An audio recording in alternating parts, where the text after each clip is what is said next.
Pertama adalah intercompany inventory profit.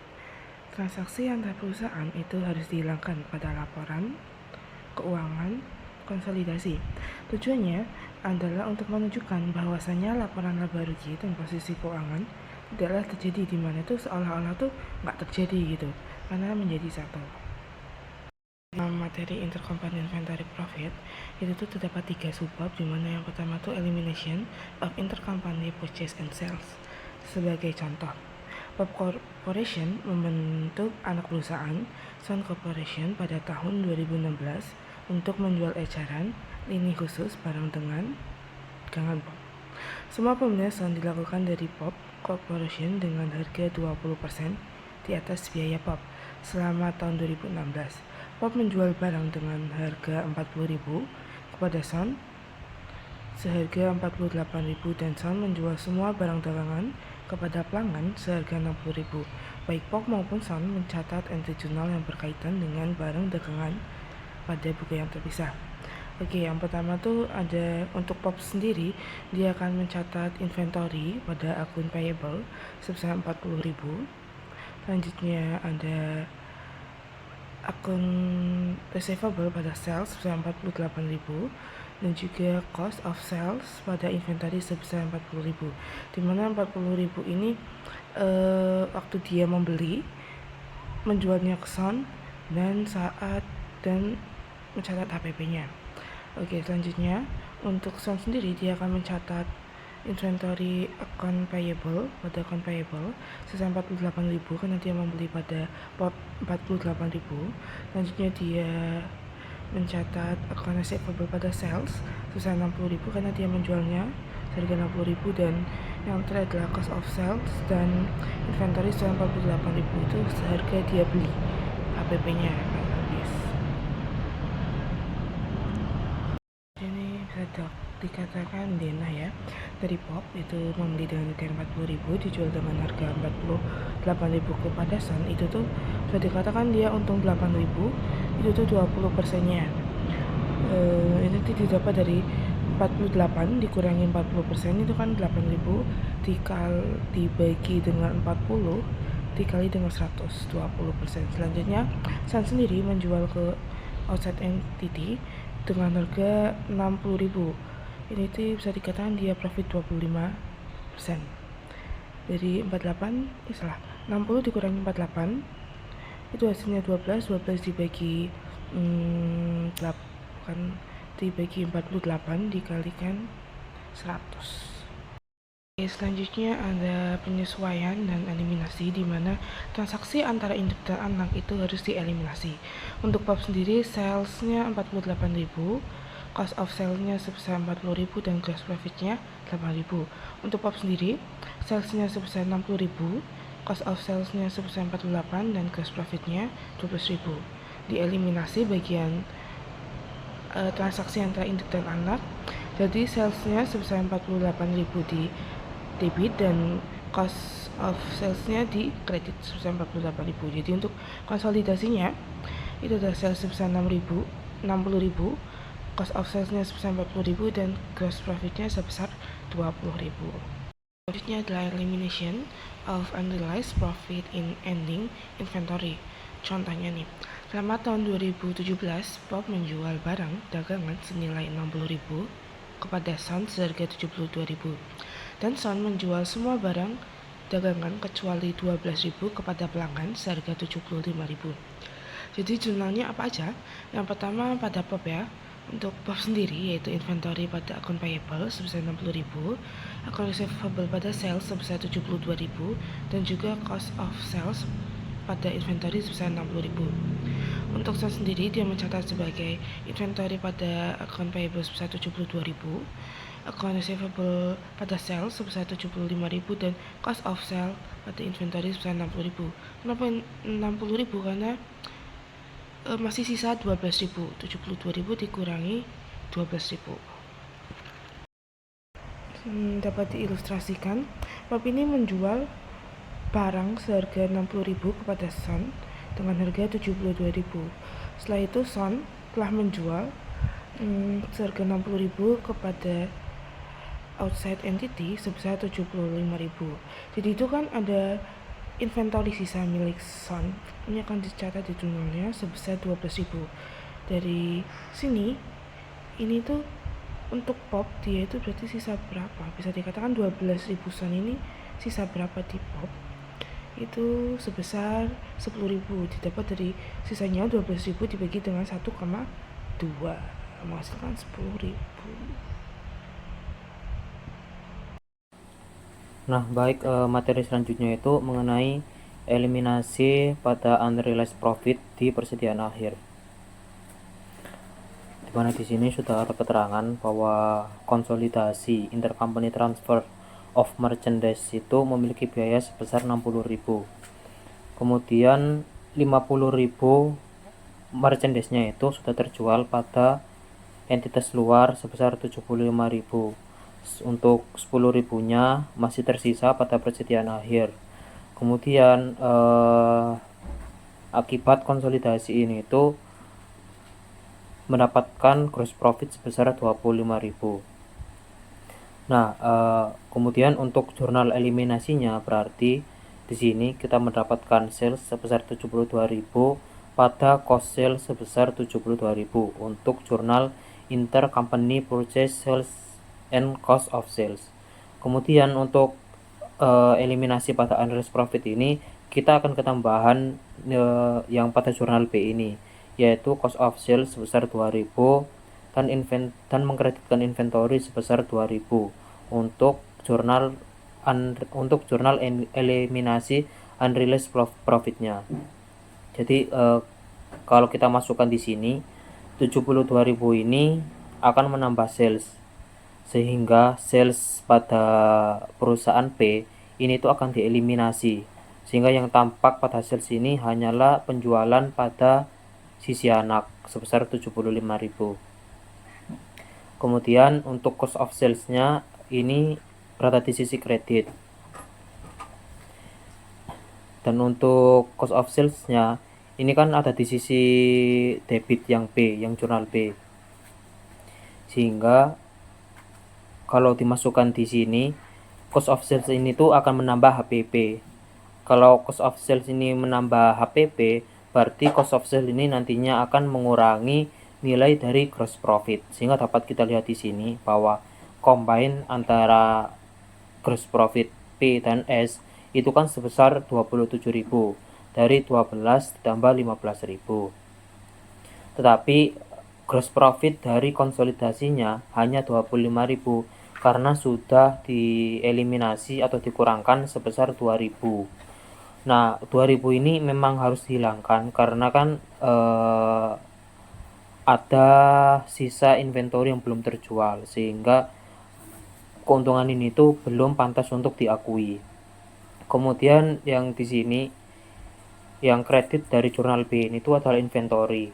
Sehingga kalau kita kreditkan inventorinya dari 12.000 dieliminasi 2.000, berarti nilai inventory ini tuh akan kembali ke awal sebelum dilakukan konsolidasi, akan kembali ke harga pokoknya.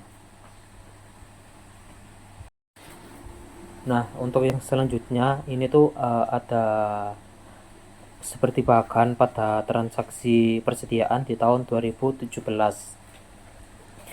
Tadi kan sudah disebutkan ya bahwa biaya konsolidasi untuk intercompany transfer of merchandise itu sebesar 60.000 dari perusahaan P. Nah, merchandise tersebut itu dijual dari perusahaan P. Perusahaan P ini jual merchandise 60.000 ini ke perusahaan Son menjadi 72.000.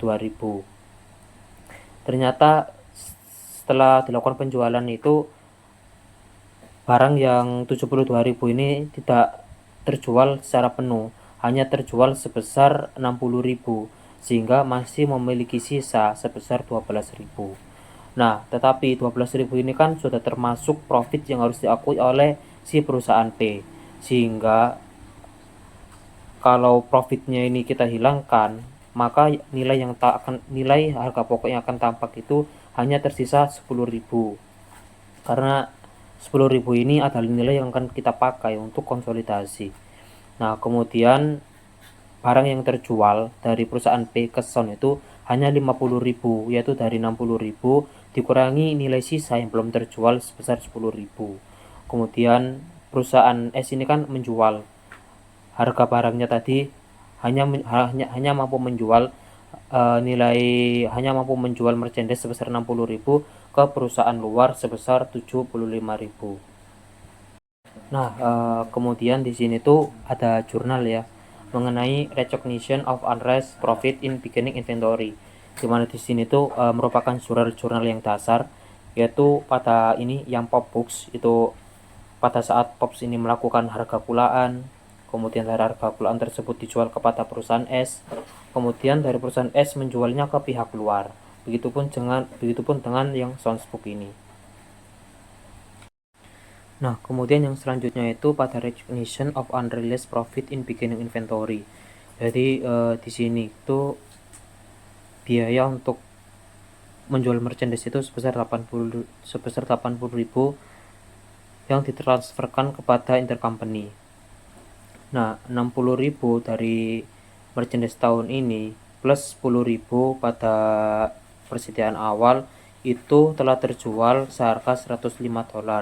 Kemudian 20.000 itu masih memiliki nilai sisa sebesar 20.000 pada persediaan akhir tahun 2018. Nah, sehingga gross profitnya itu diakui 35.000 dari 105 dikurangi dengan nilai HPP sebesar 60.000 dan 10.000. 105 dikurangi 70.000 kemudian mendapatkan nilai gross profit sebesar 35.000. Sehingga di sini tuh akan ada 3 jenis jurnal. Yang pertama, yang A ini tuh sales pada cost of sales. Tadi kan ini ya menjual barang 80.000 dari P ke S. Itu kan 80.000, P itu jualnya 80.000. Tapi di buku S itu dicatatnya sebesar 96.000. Kemudian jurnal yang B itu investment in Sun pada cost of sales. Dimana di sini tadi itu kalau kita ingat di penjualan nilai sisa di tahun 2017 itu sisa 10.000, tetapi kan ini ya perusahaan S kan mencatatnya sebesar 12.000. Nah, nilai sisa tadi itu laku di tahun 2018 sehingga profit yang kita eliminasi sebesar 2.000 tadi akan kita catat di sini. Kemudian pada 2018 ternyata perusahaan ini tuh memiliki nilai sisa sebesar 24.000 karena belum mampu terjual. Padahal harga pokok dari persediaan itu di buku perusahaan induk itu hanya 4.000. Sehingga nilai sisa sebesar 24.000 di perusahaan anak dikurangi dengan harga pokok 20.000 di perusahaan induk hanya menyisakan profit sebesar 4.000. Sehingga kalau kita lihat di sini pada adjustment and elimination-nya untuk combine gross profit antara P dan S itu total sebenarnya adalah 37.000. Namun gross profit pada consolidated-nya hanya 35.000 yang diakibatkan karena penambahan HPP sebesar 4.000 karena ini yang inventory di akhir yang belum terjual sebesar 4.000, tetapi juga dikurangi dengan 2.000 yaitu nilai sisa pada tahun 2017 yang sudah terjual pada tahun 2018. Nah, untuk metode yang selanjutnya itu adalah upstream and downstream sales. Jadi kalau parent jual inventory ke subsidiary itu disebut dengan downstream sales. Sedangkan kalau subsidiary menjual inventory ke parent, maka itu disebutnya dengan upstream sales. Nah, contoh berikutnya itu ada di slide berikutnya. Nah, jadi yang selanjutnya itu ada contoh dari downstream dan upstream pada income computation, di mana di sini dapat diasumsikan bahwa parent itu memiliki kepemilikan 80% kepada perusahaan anak pada tahun 2016. Berikut ini adalah rinciannya. Untuk intercompany sales pada tahun sebelumnya itu terdapat nilai nominal sebesar 100.000 pada akhir tahun 2016. Kemudian inventory sebesar 20.000 itu sudah include terhadap unrealized profit. Nah, 20.000 ini tuh dinamakan unrealized profit karena persediaan ini tuh belum laku. Nah, untuk di bawahnya ini itu ada laporan sederhana terhadap parent dan subsidiary, di mana sales parent 600.000 dikurangi cost of sales 300, mendapatkan gross profit 300, expense-nya 100, sehingga parent separated income-nya 200.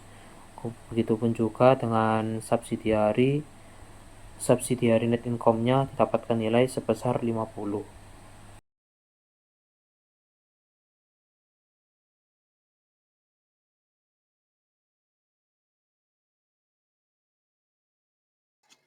Di sini ada laporan laba rugi sederhana antara parents dan subsidiary.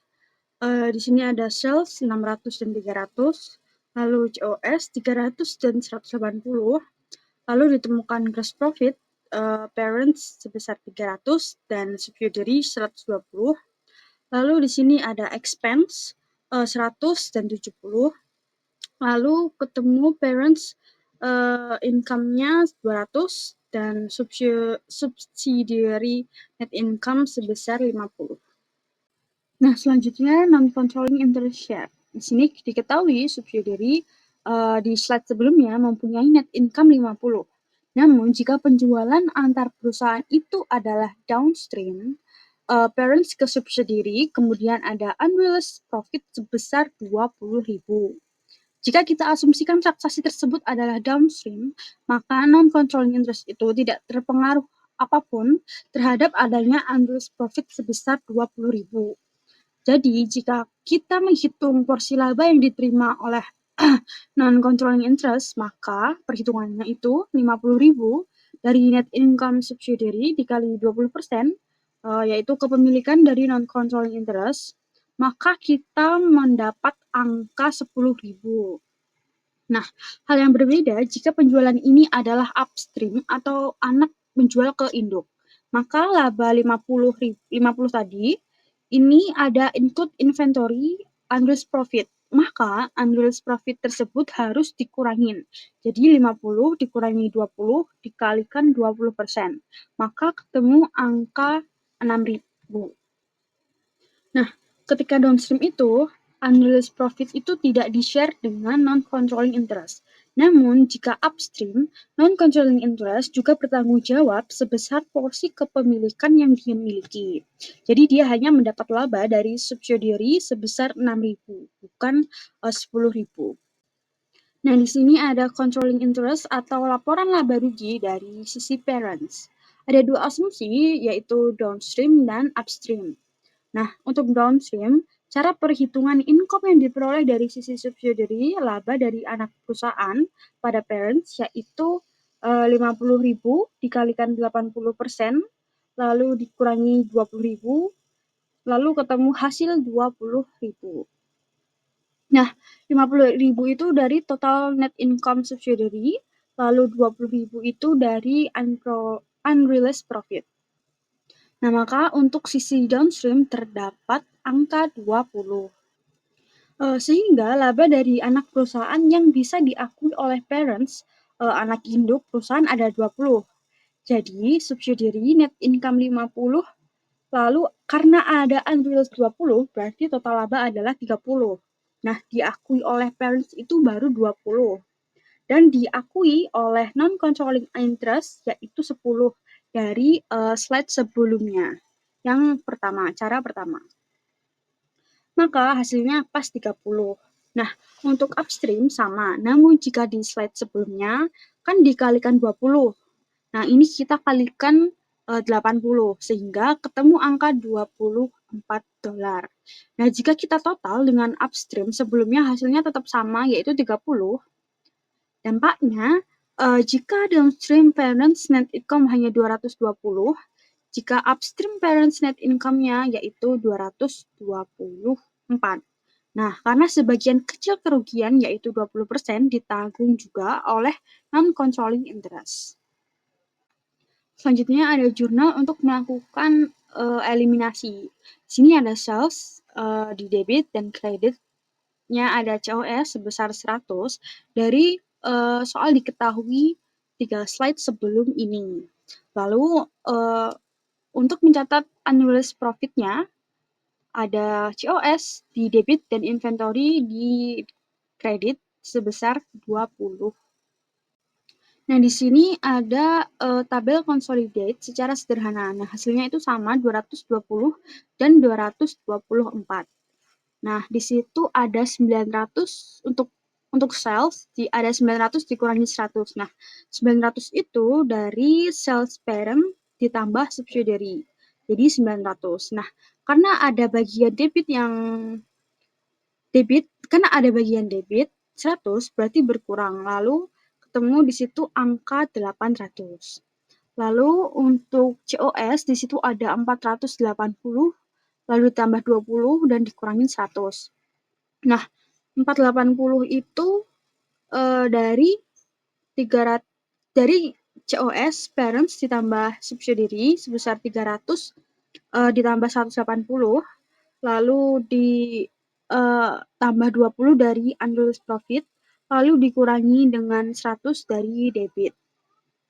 Lalu di situ ketemu hasilnya 400 untuk gross profit. Nah, di situ ada expense juga 170 itu gabungan. Lalu ketemu consolidated unrealized income 230 dan non-controlling interest-nya downstream 10 dan upstream 6. Jadi untuk totalnya sama 220 dan 224.